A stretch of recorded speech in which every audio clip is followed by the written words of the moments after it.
Et alors elle arrive, puis elle lui fait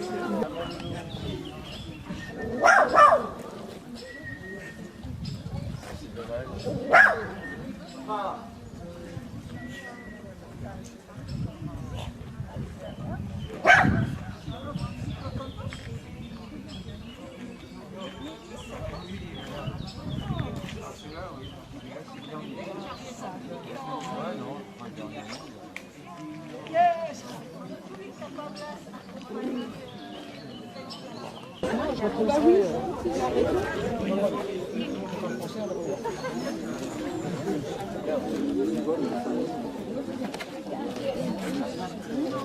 Mais en fait, ça ne me dit pas, ouais, mais ça... Alors, est-ce que je suis bien rentré? Non, pas encore. C'est moins mal que... C'est moins mal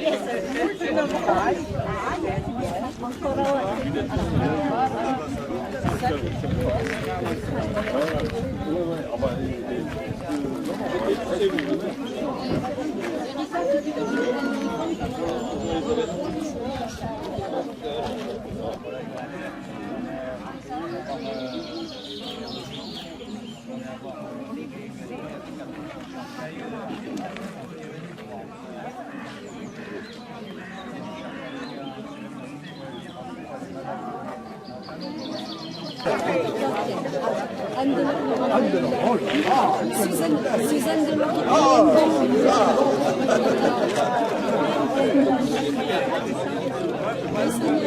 Il y a même terminé. non, mais on fait la petite c'est beaucoup plus tard.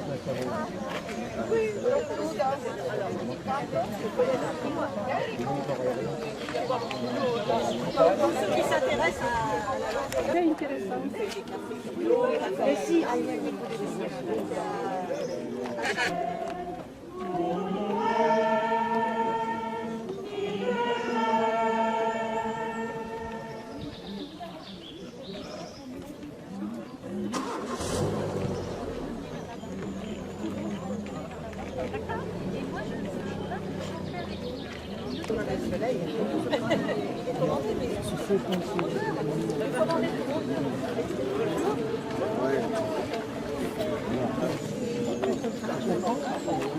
Et comme c'est... Bonjour. Ça va et vous? Ça va. Il y aurait un petit chaud. Oui. Parce que si on veut montrer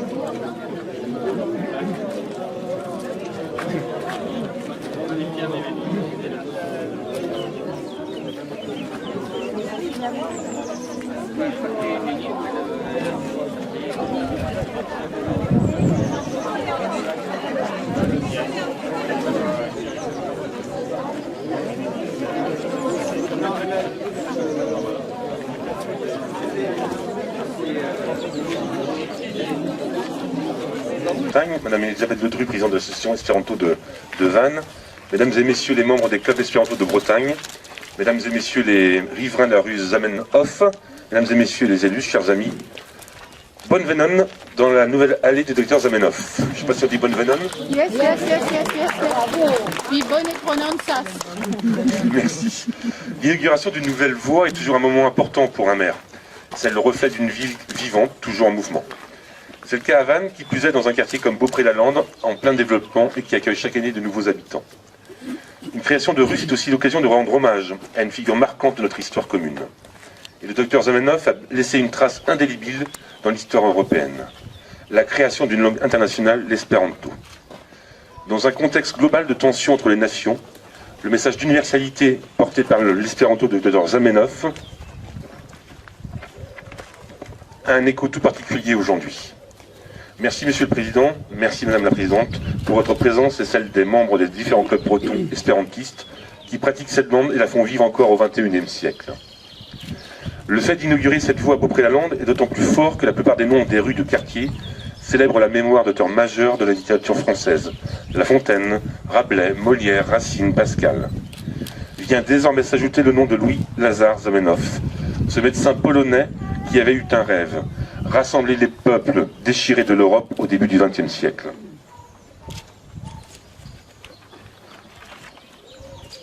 Autour de l'utilisation d'un langage commun. Dans quelques mois, nous inaugurerons la nouvelle médiathèque du quartier de Beaupré-la-Lande. Nous avons choisi d'en faire un lieu de culture et d'échange, mais nous avons aussi décidé de la doter d'équipements informatiques et numériques adaptés aux besoins d'aujourd'hui. Cela peut paraître hasardeux, mais j'ose un parallèle entre la portée universelle visée par l'espéranto et ce que nous vivons depuis quelques années grâce au développement des langages informatiques. La multiplication des échanges et la facilitation des communications qui était aussi le but recherché par le docteur Zamenhof. Je suis certain que les riverains de cette nouvelle allée vantaise s'approprieront facilement la symbolique associée au nom du docteur Zamenhof et peut-être échangeront-ils quelques mots en espéranto. Duncan.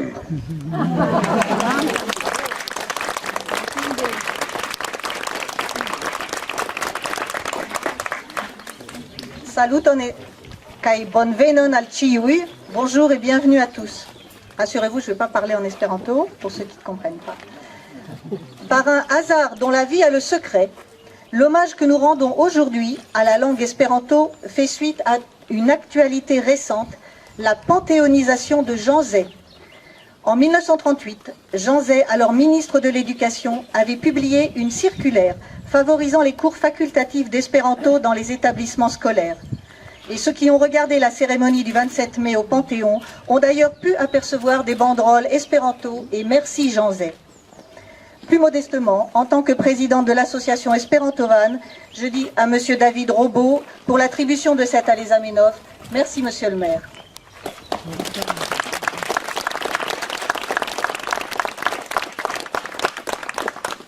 Et maintenant, nous allons écouter un premier chant en espéranto. Venez devant, peut-être Oui. choral. Oui.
Cara e Ligno, Cara e Nicole Citi. Tu mi traduco? Non, je vais traduire moi. Monsieur le maire, cher Eligno, chers amis tous ici présents. Donc, Mathilde, mia filino, che vuoi trascrire, che hai perfette competenze Esperanto. Ma fille, ici Mathilde, qui comprend très bien l'espérance. Et moi-même, mi estas tre gioia esti ĉi tie por tiu homaggio al Zamenhof. Nous sommes très heureux d'être ici avec vous pour cet hommage. Donc, mi ne parolos tre longe mine ilumine alportis notojn, ĉar fakte mi jam sufiĉe bone konas la temon. Ĉio estas skribita sur la ŝildo kiun vi vidos baldaŭ. Je n'ai pas apporté de notes, je ne vais pas parler très longtemps, rassurez-vous. Yes. Je ne vais pas apporter de notes parce que tout est écrit sur la plaque qui est ici. Il s'agit d'une langue, donc il faut quand même dire quelques mots. Donc, quelqu'un vortoj en Esperanto, quelqu'un vortoj pri Esperanto. Donc, quelques mots en espéranto et quelques mots à propos de l'espéranto. Voilà pourquoi je parle en deux langues, pour que l'on entende aussi cette langue. Donc, Kelvikelis Zamenhof, c'est le créateur de l'espéranto. Mais pourquoi est-ce que sur cette plaque, on va écrire initiateur de l'espéranto? Je voulais m'arrêter là-dessus un petit peu, parce que est-ce que c'est pas dévaloriser un petit peu Zamenhof, son rôle, qui est effectivement le créateur de l'espéranto? Mais ça, Tio alportas alia demando, ça amène une autre question. Kio estas lingvo? Kio estas Esperanto? Qu'est-ce que c'est que l'espéranto? C'est une langue, et plus précisément, c'est une langue vivante.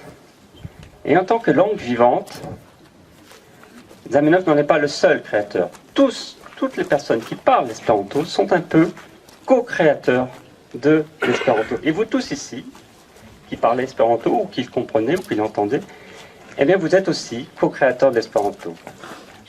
Yes, jam temas pri Esperanto. Kio estas Esperanto? Esperanto estas lingvo, lingvo vivanta. Kaj ĉiuj vi ĉi tie, kiuj parolas aŭ komprenas Esperanton, estas iel kun-kreantoj de Esperanto. Vous êtes tous co-créateurs de l'espéranto. Et ce qui fait le rôle spécifique de Zamenhof, c'est d'en être le premier créateur, l'initiateur, effectivement, de ce processus créatif qui est devenu l'espéranto aujourd'hui, parlé à travers le monde entier. Kio estas la specifa rolo de Zamenhof, estas estis la eniinsto de Esperanto, do la unua kiu kreis la lingvon, kiu kreis tiun proceduron de kreado de lingvo vivanta, kiun ni konas nun. Et je voudrais donner un exemple, le premier exemple de ce processus co-créatif de l'espéranto par ceux qui le parlent, c'est le mot espéranto lui-même. Parce que Zamenhof a créé ce mot, effectivement, mais il ne l'avait pas utilisé pour nommer sa langue. Au tout départ, lorsqu'il a publié sa langue, pour la faire connaître à travers le monde, il avait publié sous le nom Internatia Lingvo, langue internationale. Et le mot espéranto était uniquement un nom de pseudonyme qu'il avait utilisé. Il s'était nommé sur le livre Doctoro Esperanto. Et ce sont les espérantistes, les premiers locuteurs de la langue, Internatia Lingvo, qui ont eux-mêmes choisi ce mot, Esperanto. Et c'est pas un hasard s'ils ont choisi ce mot, parce que qu'est-ce que ça veut dire ce mot? Ça veut dire qui espère.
Bone?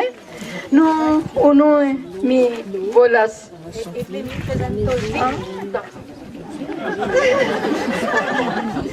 Donc, je vous présente Sonia Rissot, qui est en tournée de conférences en Bretagne en ce moment.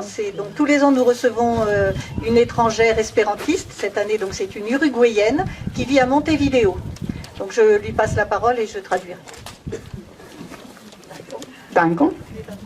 No, uno de mis salutas chiwin, mi vidas tremultae conata iam visaĝojn. Mi jam estis ĉe vi en multaj lokoj en kiu ni trapasis. Kaj Elle salue tout le monde, bien entendu, et elle reconnaît beaucoup de visages chez qui elle est déjà passée, puisque sa tournée a déjà commencé par la Bretagne Nord. no, mi estis ĉi tie ĉe vi en rondvojaĝo por paroli pri mia lando, Urugvajo. Tio vi jam konas kaj scias, sed la ĉefa rolo mia estas uzi mian lingvon Esperanto, kiu estas por ni, por ĉiuj, très grave, mi forgesis que devas traduki. Elle est ici bien sûr pour en tournée et pour représenter l'espéranto comme une langue très importante pour pouvoir voyager. Yes, tio estas por mi kaj por multaj el vi tre grava lingvo, ĉar tio estas nia ilo por komunikiĝi, kaj hodiaŭ estas por mi tre ĝoje estis ĉi tie por ne gravas. Ŝi parolas Esperanton kompreneble. Ĉiuj scias? No, tre grava estis ĉi tie, ĉar nomi straton con la nomo de tiu grava homo estas por ni tre ĝoje. Elle est très heureuse et bien sûr c'est un événement très important de nommer une rue au nom de Zamenhof. Yes, ĉar tiu homo kiu volis amikecon en la tuta mondo, kiu volis konkordon kaj pacon por la tuta mondo, ne nur volis ĝin, sed kreis ilon por ĝin konkretiĝi. Do ni estas ĉiu el ni iom kiel realaj faktoj de tiu afero. Donc Zamenhof, cet homme qui voulait l'amitié et la concorde entre les peuples, ne s'est pas contenté de vouloir simplement d'avoir cette volonté, mais il a créé un outil très puissant et très efficace pour cela, donc l'espéranto. No eble mia ĉeesto ĉe vi ĉi tie hodiaŭ en tia bela tago estas la konkretiĝo de tiu amikeco kiu povas nur doni Esperanton tra la tuta mondo. Ni povas iri, vojaĝi kaj ĉiam estas esperantistoj ĉiuloke por ricevi tiel afable kaj ĉarme kiel vi ricevis min. L'espéranto est un outil concret pour pouvoir voyager et créer de l'amitié entre les peuples à travers le monde entier, parce que partout, dans tous les pays, vous trouverez des espérantistes. Mi dankas al vi ĉiujn, kiuj vi invitis min al tiu grava loko, kaj por mi estas tre ĝoja partopreni ĉe vi en la nomon de tiu strato kun la nomo de tiu grava homo por ĉiniuj. Donc Sonia nous remercie de l'avoir invité à cet événement très important qui est l'inauguration d'une rue Zamenhof pour l'espéranto. Dankon. Je traduis pas.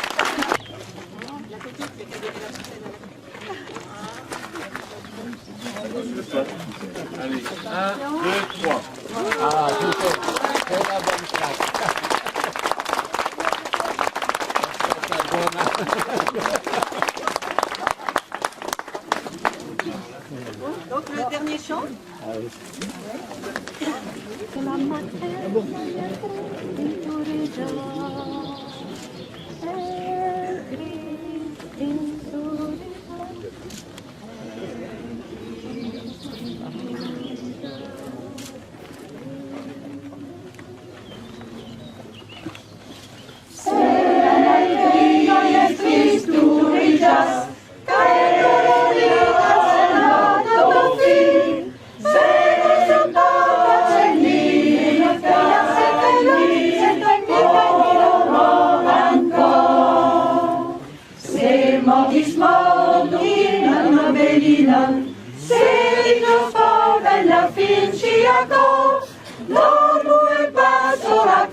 On va partager le jardin d'amitié si vous voulez descendre. Voilà.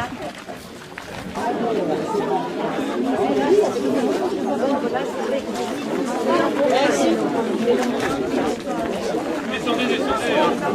Et il a un chapeau. Alors,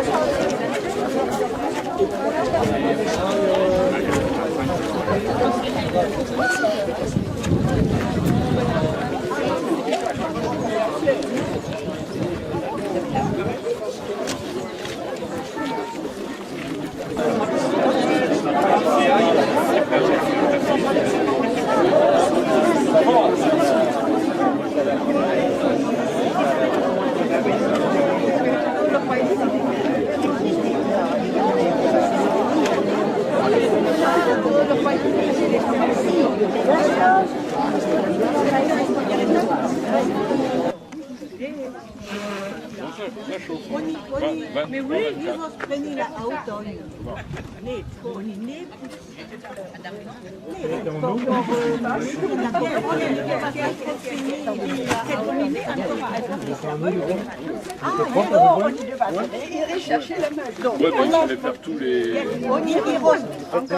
Oni spending out on for remediation, ini kami prenos la gilon.